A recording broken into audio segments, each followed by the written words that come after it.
कि भाई मोबाइल है वो बच्चों को डिस्टर्ब किया है। एक वो रोग था राम का भी बात रावण का प्रति एक प्राण प्रिया है यह क्या, बोलो तो रंग कुढ़ंग क्यों है, बेवक्त फूल से मुखड़े पर मुरझाई सी रंगत क्यों है।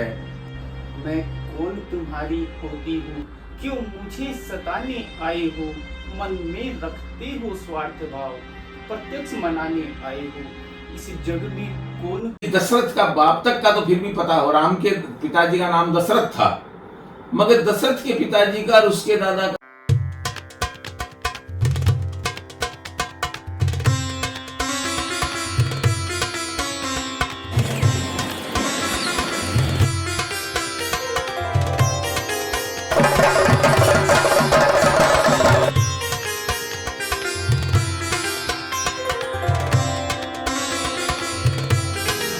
नमस्कार, थारो न्यूज चैनल में घणो घणो स्वागत है। मैं हूं उत्पल शर्मा और आज हम लोग एक विशेष बिंदु पे बात करने के लिए यहाँ एकत्र हैं।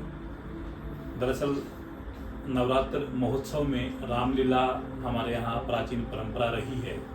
उसी परंपरा को लेके पिछले 3 दिन से लगभग देश के सभी हिस्सों में रामलीलाओं का मंचन किया जा रहा है।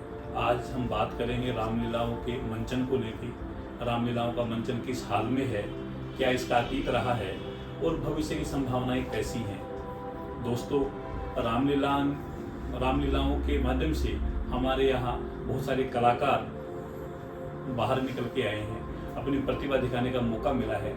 आज इसी सिलसिले पर बात करने के लिए हमारे स्टूडियो में रामलीला परिषद के संरक्षक हैं, लंबे समय से जुड़े रहे हैं, वर्तमान में कई क्षेत्रों में अभिनय करते रहे हैं, श्री नथमल जी स्वामी जी हैं।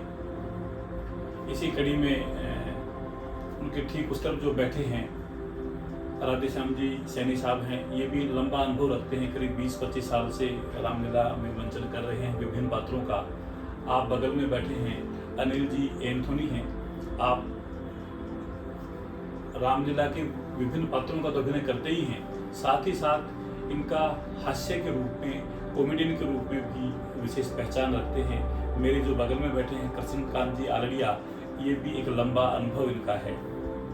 हम अपनी बात को आगे बढ़ाएं, गति दें, उससे पहले मैं बात करूंगा नथमल जी स्वामी साहब से कि ये थोड़ा सा हमें बताएं कि रामलीलाओं का मंचन हमारे यहाँ कब से है, किस तरह से देखते हैं, वर्तमान किस हालात में है।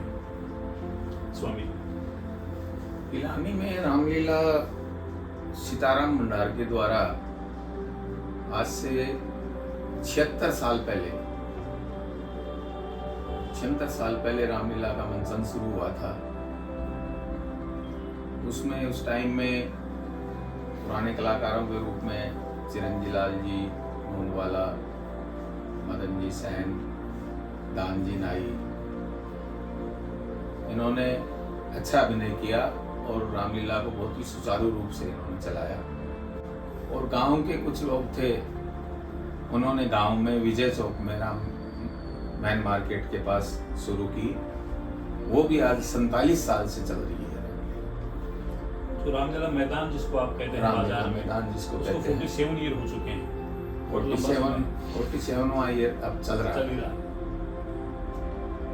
इसमें जो मैन कार्यकर्ता उस टाइम में थे, उनको मैं इस मौके पे याद करना चाहूँगा, जिसमें ओम जी मित्तल, किशन जी डालमिया, रिसाल सिंह जी मेड़तिया,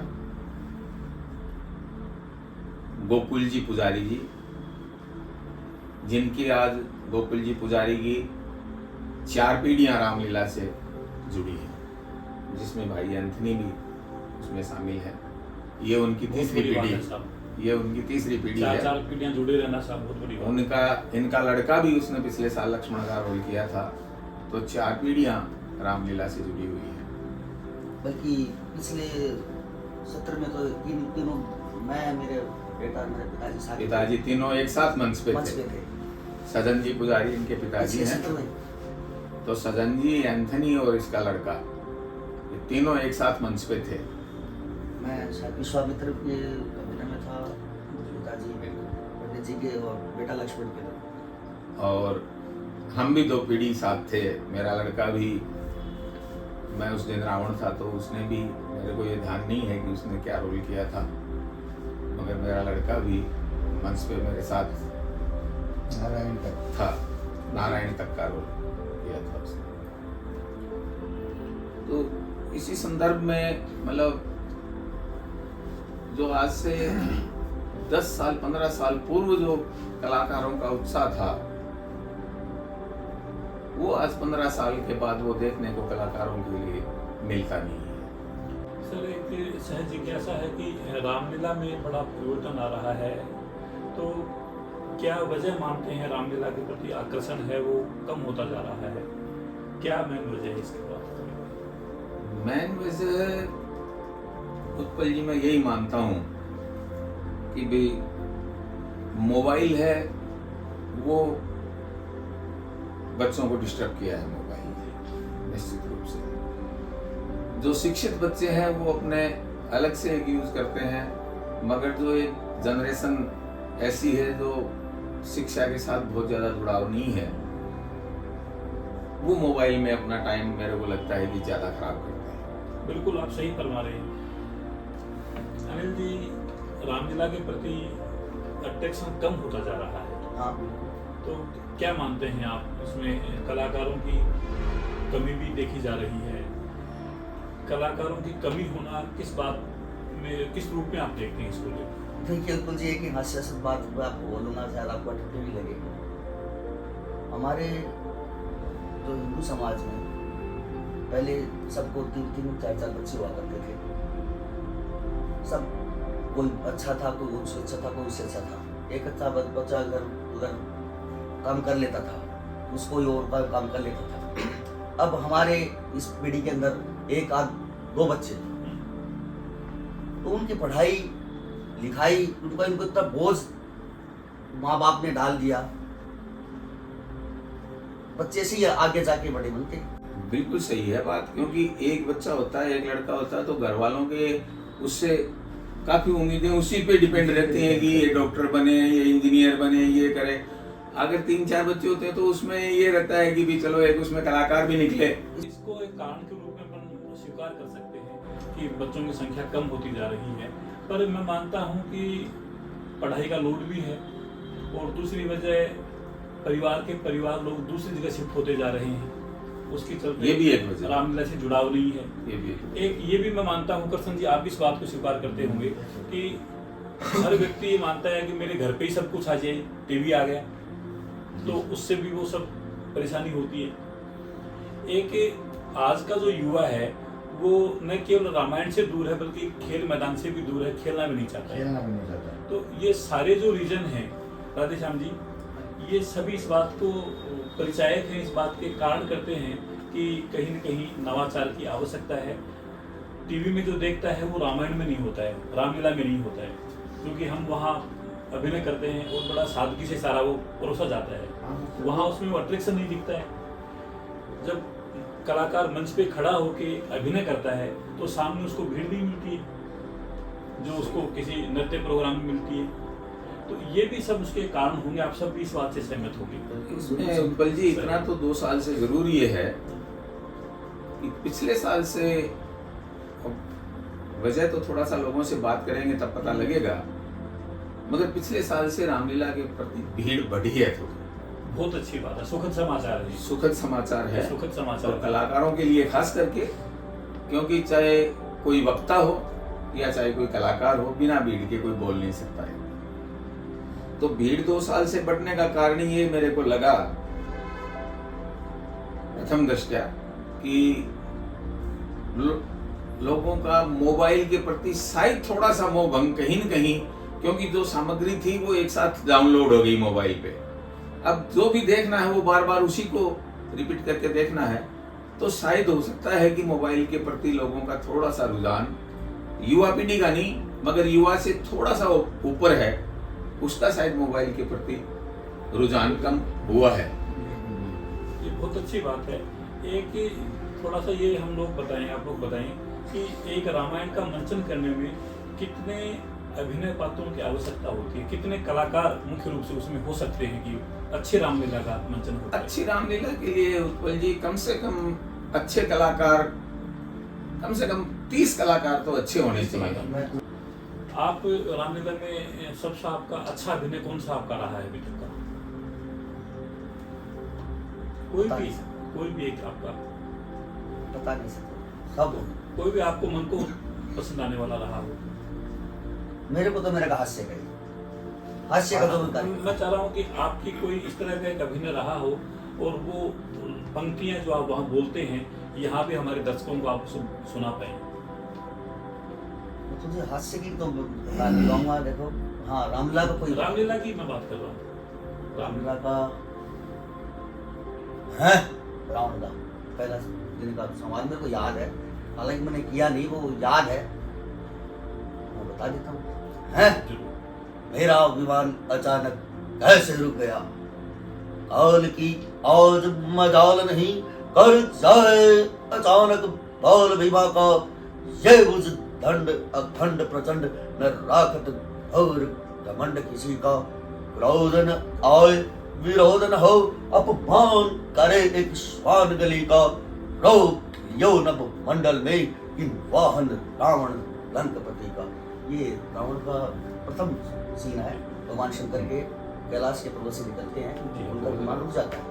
बहुत अच्छी बात है सर। बड़ा अनुभव है रामलीला मंचन को लेके। मैं मानता हूँ कि लगभग कई पात्र आपने 40-45 साल में किए होंगे, बहुत आपका अनुभव है। तो आपका भी कोई ऐसा पसंदीदा अभिनय रहा हो? क्योंकि रावण का भी आप बड़ा खूबी करते रहे हैं, दशरथ का भी रोल आपने निभाया है, अभी भी मैं जानकारी मिली है कि आप बड़ा करते हैं। तो कोई पंक्तियां आपको लगे कि हमारे दर्शकों को आप शेयर करना चाहें? मैं सर्वप्रथम तो इस मौके पे जहाँ तक संवाद का सवाल है तो मैं पुराने 1-2 कलाकारों को याद करना चाहूँगा जो मेरे प्राण प्रेरणा स्रोत भी हैं। बहुत अच्छी बात है। एक तो विश्वनाथ जी नौवाड़, जो मेघनाथ, परशुराम और अंगद का रोल किया करते थे। निश्चित रूप से वो आदमी जबरदस्त कलाकार था। और रावण के रोल में जो मेरे देखे हुए हैं उनमें विश्वनाथ जी भूमिया ने जो रोल किया,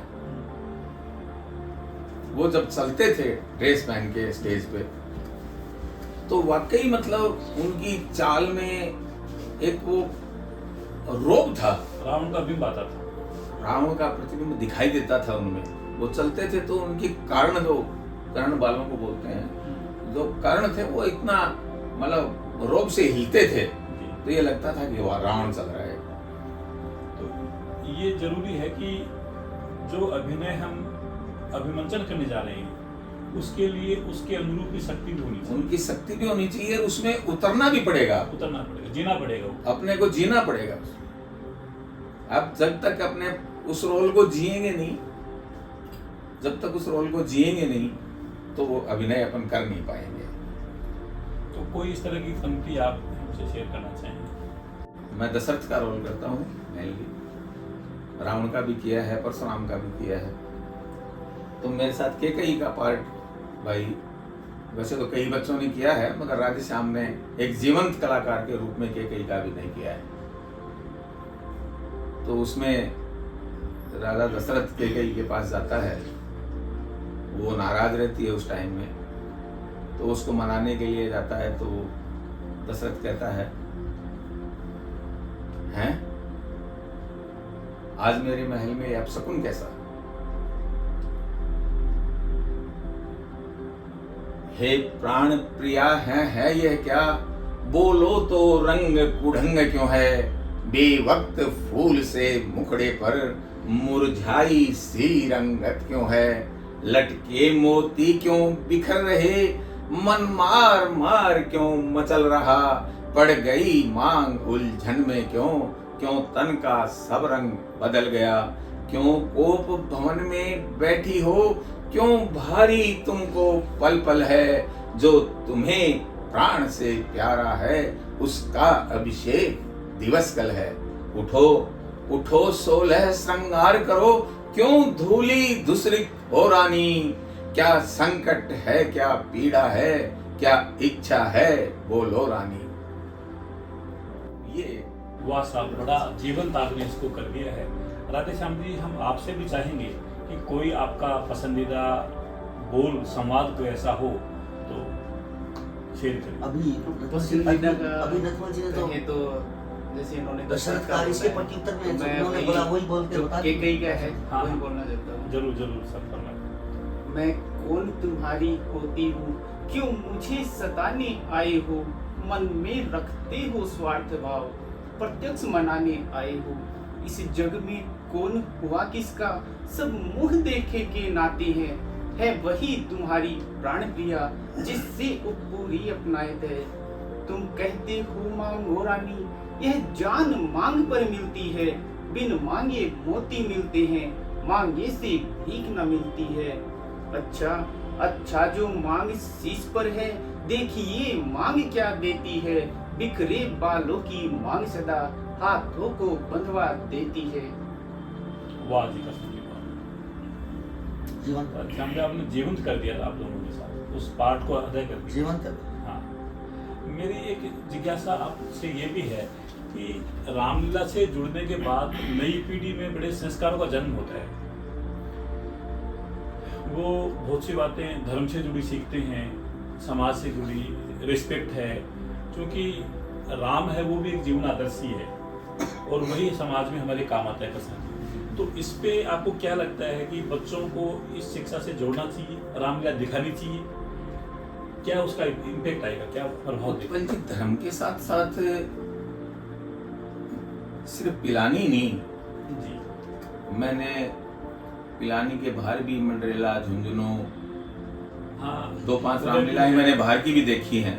जोधपुर में भी है बड़ा। उसमें मेरे को एक सबसे अच्छी बात ये लगी कि रामलीलाओं से बाल कलाकार से लेके बड़े मुस्लिम भी जुड़े हुए हैं। जी बिल्कुल सही करें आप सब। हमारे यहाँ रामलीला में कम से कम भी हमारे साथ 5-7 मुस्लिम बच्चे मंच पे साझा करते हैं। जो हमारे मेकअप मैन है जाकिर हुसैन, मुसलमान परिवार से है, मगर वो आज कम से कम भी ज़्यादा नहीं तो शायद 15 साल से ऊपर हो गए होंगे उसको सेवा देते हुए। कोई उसको ये भावना नहीं है कि कोई उसको पेमेंट दे रहे हों या कुछ और बात हो, नहीं, कोई लालच नहीं है उसका। उसका बच्चा, उसका पोता, तो 3 पीढ़ी वो कर रहे हैं। वीडियो से करते हैं, वीडियो से। बहुत कितनी बड़ी निराली बात है। ऐसा ही एक एग्जाम्पल एक और है,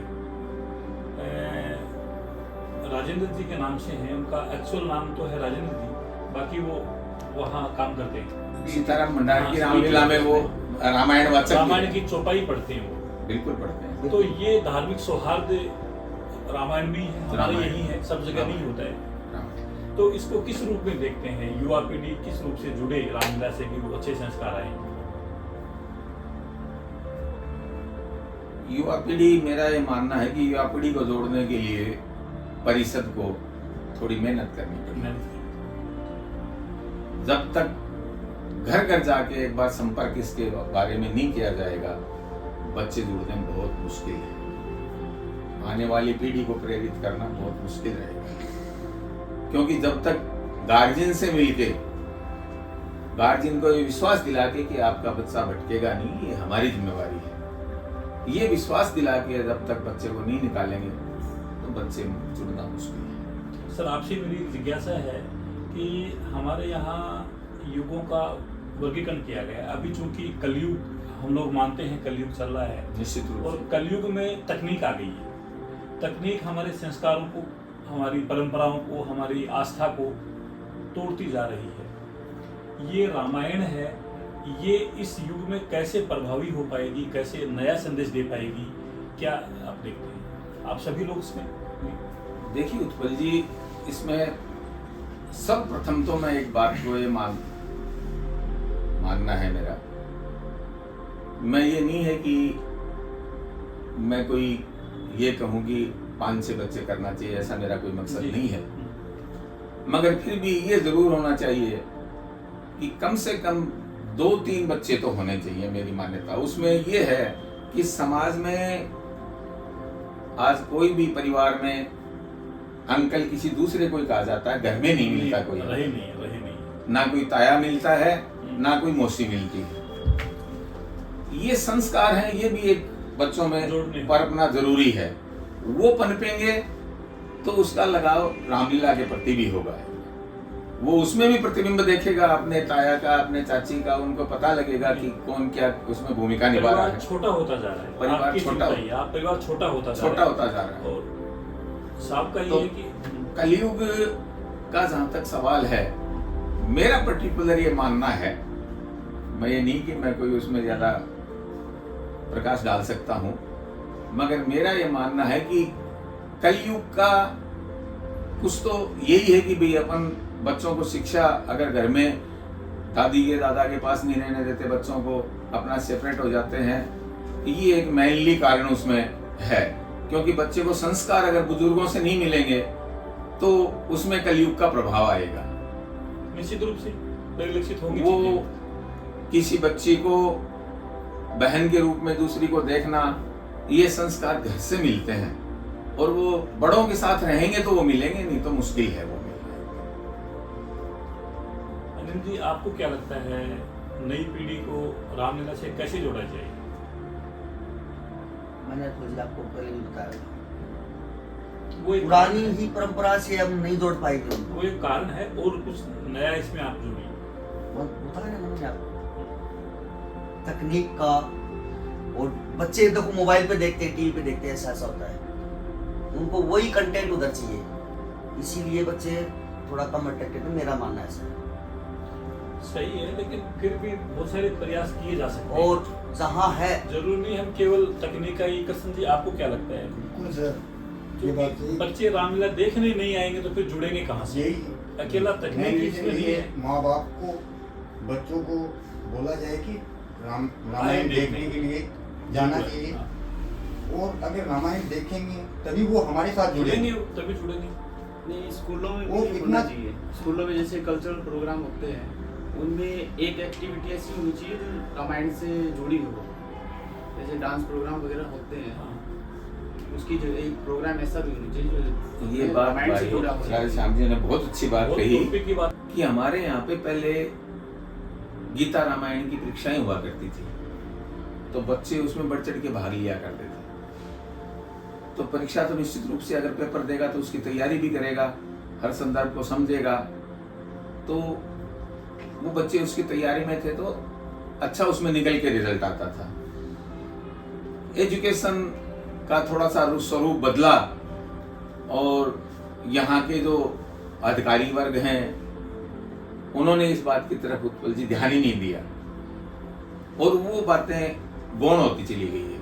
ये है कि रामलीला मंचन से निकल के लोग कलाकार बने। कई इस तरह के उदाहरण हैं। आज भी मैंने अखबार में पढ़ा था कि कुछ कलाकार रामलीला मंचन से भी फिल्मों में आए। हो सकता है बड़ा उन्होंने नहीं कर पाए, लेकिन उन्होंने अपना जीवन यापन बड़ा अच्छी नाम पहचान बनाई है। ये एक परंपरा है कला सीखने की, कलाकार बनने की, अभिनय करने की। ये भी जुड़ी रहे, लोग ऐसे जाते रहें रामलीला से, तो भी निश्चित रूप से लोग जुड़ेंगे, रामलीला देखने आएंगे।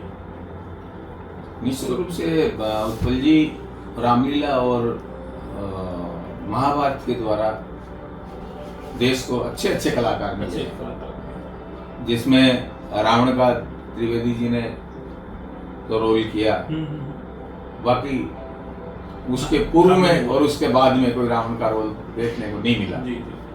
मुकेश खन्ना जिन्होंने भीष्म पितामह का रोल किया, जीवंत रोल, वैसा रोल मैंने नहीं देखा मेरे जीवन में किसी दूसरे के द्वारा किया हुआ।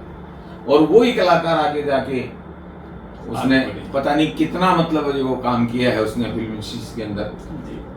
तो रामलीला और इनके द्वारा काफी कलाकार मिले हैं। कृष्ण जी, आप कोई अपना अभिनय से जुड़ी संवाद कोई सुनाना चाहिए? सर वैसे तो मैंने काफ़ी पार्ट किए हैं, लेकिन मेरे को श्रवण कुमार का पार्ट ना। माता पिता मम देवता, सुख सागर सुख धाम, आज्ञाकारी पुत्र का साष्टांग प्रणाम। आप लोग वहाँ जब करते हैं तो वहाँ तो अपनी वही पोशाक पहनते हैं, ड्रेस कोड आपका होता है, सामने दर्शक रहते हैं, और उस समय उस माहौल में एक गुंजायमान जब आप संवाद करते हैं तो कैसा लगता है आपको? सर हमें उस जो अभिनय करते हैं हम उस टाइम यही सोचते हैं कि साक्षात बस साक्षात लक्ष्मण खड़ा है, श्रवण खड़ा है, श्रवण खड़ा है, मेघनाथ खड़ा है, तो कहीं कोई अंतर नहीं लगता आप लोगों को उस समय? हाँ, कोई वो डिस्टेंस नहीं होता है सर। और फिर हमने तो इनसे ही सीखा है, ये जो भी बहुत बड़ी सीखा है। विभूति है, ये एक सच्चाई है, इनके सामने की बात नहीं। रामलीला को जिंदा रखने में, हाँ सर, सहयोग करने में, कल भी सर से मेरी बात हो रही थी, हमें तो प्रेरणा मिली, वो मिली ही इनसे ही है। हमें तो हम जब आए थे, बच्चे थे, आके वांदर बने थे, छोटे छोटे थे, बिल्कुल इनसे ही सीखा है। इनका अभिनय, ये जब अभिनय करते थे तो हम देखते थे, हमें भी लालसा थी कि इनके जैसा करें हम भी, लेकिन इनके जैसा तो नहीं कर सकते, लेकिन प्रेरणा इनसे मिली हमें। बहुत अच्छी बात ऐसी है। बात नहीं उत्पल जी, ये कलाकार इसने सबरी का जो रोल किया है रामलीला में, वो निश्चित रूप से सराहनीय रोल है। वैसे हर रोल करता है और सभी रोल बहुत अच्छे किए हैं इसने, बाकी सबरी का जो रोल किया मेरे को इसका बहुत पसंद आया। एक रामलीला चूंकि हमारी उम्र में ही हमने देखना शुरू किया, ऐसा कोई आंकड़ा हमारे पास हो कि रामलीला का मंचन कब से हमारे यहाँ होता आ रहा है? मैंने इसमें थोड़ी स्टडी की थी, मुझे जानकारी मिली कि 1625 में तुलसीदास जी के एक शिष्य थे मेघा भरत नाम करके, उन्होंने वाराणसी में पहली दफा रामलीला का मंचन आयोजन किया था। और करीब 450 वर्षों से अपने यहाँ देश में रामलीला का मंचन होता आ रहा है। तो ये एक बहुत लंबी परंपरा है, 450 साल कम नहीं होते किसी चीज के इतिहास को लेके, किसी बात को लेके। और आज यही रामलीला का मंचन है, विदेशों में भी मेरे ख्याल में मोटे मोटे तौर पे 1 दर्जन देशों में रामलीला का मंचन किया जा रहा है। हमारे कंबोडिया है, म्यांमार है, लाओस है, इंडोनेशिया, ये वो देश हैं जहाँ रामलीला को खबूबी जिया जा रहा है। एक हमारे उत्तर प्रदेश के डॉक्टर राम सिंह जी हैं, रामेश्वर प्रसाद जी हैं, माफी चाहूँगा मैं, तो उन्होंने रामलीला का मंचन रूस में भी शुरू करवाया है, रसिया में, और बड़े पैमाने पे होता है। पिछले दिनों आप यहाँ आए भी थे, देश में उनका रामलीला परिषद की ओर से कई जगह सम्मान किया गया, और वो उन लोगों को लेके, विदेशी लोगों को लेके रामलीला का मंचन करते हैं जिन्हें भाषा की दिक्कत है। ऐसा नहीं है कि वहाँ इंग्लिश भाषा में किया जा रहा, वो हिंदी में करते हैं। मैंने उनसे पूछा, रामेश्वर जी, जीवन का साहब ये तो बड़ी दिक्कत होती होगी। बोले साहब ये हिंदी के इतनी संवाद बोल लेते हैं, उतनी आती है, इनका अर्थ नहीं पता, पर देख के राम का जो व्यक्तित्व है, राम का जो विराट स्वरूप है, उससे प्रभावित होकर राम के जीवन आदर्श हैं, उससे लेके वो लोग सब जुड़ गए हैं। आपको काफी संख्या में लोग रशिया से इंडिया देखने के लिए आते भी हैं। रामलीला के टाइम में 10 दिन के लिए जी काफी लोग आते हैं रशिया से, खास करके। बहुत बड़ी बात है साहब ये। तो आपको क्या लगता है कि इसमें और भी विदेशों से तो संख्या बढ़ती जा रही है, हमारे यहाँ दर्शकों घटते जा रहे हैं? जैसे आपने बताया कि 1 दर्जन देशों में, और ये तो इसमें मेरा ये मानना है, मैं किसी धर्म के प्रति मेरी कोई भावना गलत नहीं है, मगर मेरा ये मानना है कि जो देश की शिक्षा पद्धति जो रही, उसमें सनातन धर्म, हिंदू धर्म को जो एक लेवल होना चाहिए था, उस लेवल से पढ़ाया नहीं गया। ये निश्चित रूप से एकदम बात है। इसके विषय में आज किसी ऐसे धुरंधरों के जिन्होंने अत्याचार किए, उनकी 20 पीढ़ियों के नाम मतलब पढ़ने को मिल जाएंगे। फलां का बाप कौन था, दादा कौन था, परदादा कौन था। और आज प्रासंगिक नहीं है, किसी ने देश पे हमला किया, झगड़ा किया, आज उसकी आवश्यकता ही नहीं है, लेकिन आज हमें पढ़ना वो पढ़ रहा है। मगर ये नहीं कि दशरथ का बाप तक का तो फिर भी पता हो, राम के पिताजी का नाम दशरथ था, मगर दशरथ के पिताजी का और उसके दादा का उनका क्या नाम था, ये कभी पढ़ाया नहीं गया। सर, अभी आपने एक नया प्रश्न खड़ा किया है कि हम दूसरे जो लोग हैं उनकी तो पीढ़ियां हमें याद है, चाहे फिल्म स्टार्स हों, खिलाड़ी हों, लेकिन ये राम एक जीवन आदर्श दे पाए इनकी पीढ़ियों हम जानते नहीं। आप इस बारे में शायद कुछ नॉलेज रखते होंगे, तो कुछ बताना चाहें दर्शकों को राम से जुड़ी कोई पीढ़ियाँ या कोई डाटा आपके पास हो? डेटा मेरे पास 5-7 पीढ़ियों का कोई थोड़ा डाटा है जी। वो मैं आपको बताना जरूर। चाहूँगा। रामचंद्र जी के पिताजी दशरथ जी जी। थे, सभी हाँ। जानते हैं। दशरथ के पिताजी का नाम अज था। अच्छा। अज के पिताजी का नाम नाभाग था। ना। नाभाग के पिताजी का नाम या ययाति, और ययाति के पिताजी का नाम नहुष ना। था। नहुष के पिताजी का नाम अम्बरीश, और अम्बरीश के पिताजी का नाम परशुश्रुक था। परशुश्रुक के पिताजी का नाम मरु, और मरु के पिताजी का नाम शीघ्रम था। जी। और ये मानिए कि ये कश्यप की वंशावली, कश्यप, बहुत अच्छी बात है। विश्वान, इनके कोई 20 पीढ़ी पहले विश्वान हुआ करते थे। जी, विश्वान। विश्वान से हाँ हाँ। वैसे इनका परिवार का वंश का उद्बोधन रघुवंश से होता है। रघुवंश, रघुवंश। इसीलिए शायद इनको रघुवंशी भी कहा हाँ, जाता है, रघुवंशी। रघुवंशी भी कहा जाता है, सूर्यवंशी भी कहा जाता है। इनका परिवार का नाम रघु से ही लिया जाता है। ब्रह्मा, मरीचि, हाँ हाँ। मरीचि भी मरीचि भी इन्हीं के वंशज हैं। हाँ। मरीचि भी इन्हीं के वंशज हैं। एक लास्ट मेरा ये है कि राम की वंशावली जैसे हम लोग पीछे से बात करते आए हैं, वैसे आगे भी चलती आई होगी। और पिछले दिनों जब राम मंदिर निर्माण को लेकर विवाद हुआ था, उस समय कुछ राजघरानों ने इस तरह के एग्जाम्पल, इस तरह के तथ्य भी कोर्ट में पेश किए थे कि वो उनके वंशावली हैं, वो उनके वंश के हैं, राम के वंश के।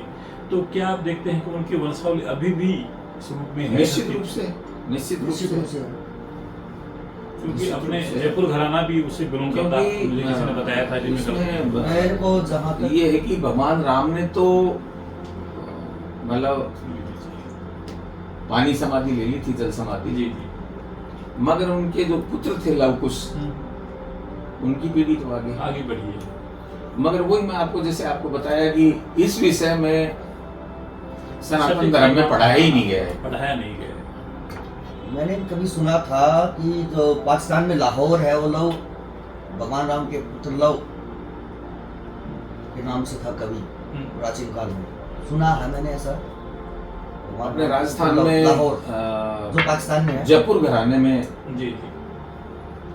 कुछ मेरे को हाँ, इस कंफर्म तरह तो का था। नहीं है, मगर ये घराना भगवान राम के घराने अपने से आप को जुड़ा उनके हुआ वंशज है। मानते हैं। वो किस तरीके से है, हाँ हाँ। पुष्टि नहीं है इस पर। उस समय एक इस तरह की चर्चा आई थी कि वर्तमान जो डिप्टी सीएम दिया कुमारी जी हैं, उन्होंने कोई प्रमाण इस तरह का पेश किए थे। जो आगे चल के वो उसमें रूप में काम आया था। तो मैं ये मानता हूँ कि आज की हमारी चर्चा बड़ी अच्छी रही, पॉजिटिव रही। आप सब लोग ने जो बातें बताई निश्चित रूप से हमारे दर्शकों को पसंद आएंगी, आगे बढ़ेंगी।